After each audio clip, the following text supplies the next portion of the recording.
안녕하세요. 책 읽는 사회 영혼의 비타민 강원 책팁입니다. 오늘 제가 소개할 독후감은요, 그 유명한 소설가 한강의 첫 시집 서랍에 저녁을 넣어두었다 입니다.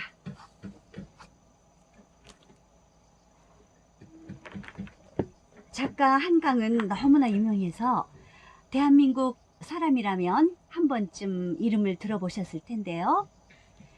양력을 소개하면요, 작가는 1970년에 태어나서 1994년 서울신문 신춘문예의 단편소설 붉은 다치로 등단하였습니다.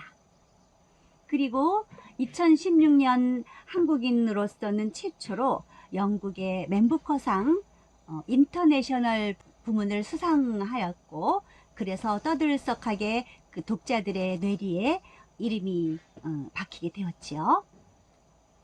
작가는 그동안 여러 편의 단편과 장편 소설들을 집필하였지만, 제가 오늘 소개할 시집은 한강 시인의 첫 시집이 되겠습니다.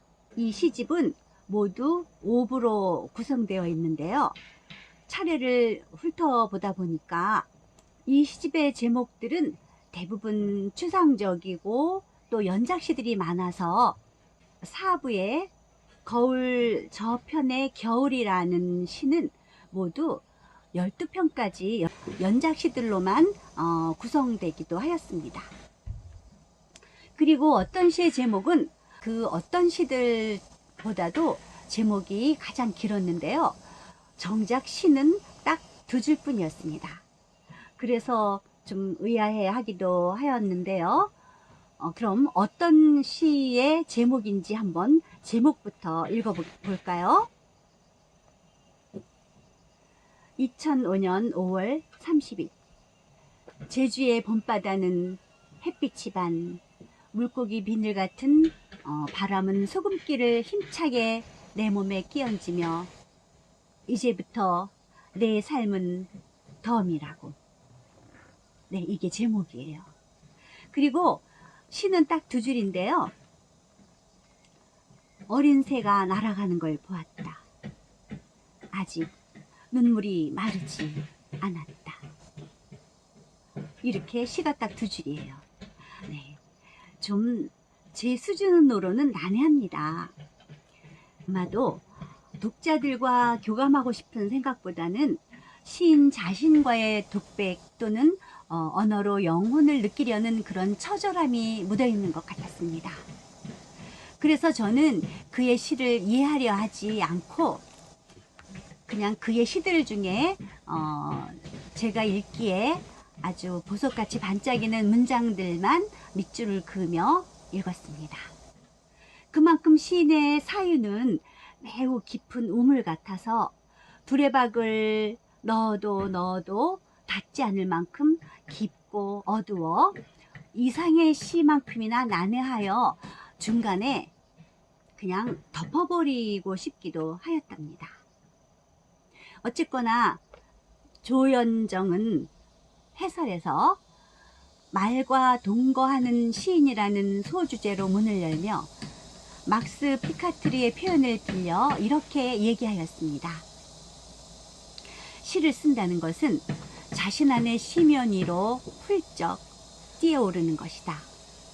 시인은 시를 쓰면서 시면을 잠재우고 시면에게 자장가를 불러준다. 시를 쓴다는 것은 시면을 열어 젖히는 행위인 동시에 시면을 메우는 행위이기도 하다. 시인은 이 같은 유혹과 불안 사이에서 고통스러울 수밖에 없는 존재이다 라고 하면서 소설가 한강을 완전히 지우고 그의 시를 읽어내는 일은 불가능하다라고 했습니다. 그러면서 한강의 시에서는 마치 그녀의 소설 속 고통받는 인물들의 독백인 듯 곳곳에서 비명소리가 들려오고 또 눈물이 흐르고 피가 흐른다라고도 하였습니다. 그런가 봅니다. 그녀의 소설들을 접하지 않고는 섣불리 그의 시들을 읽어낼 수가 없나 봅니다.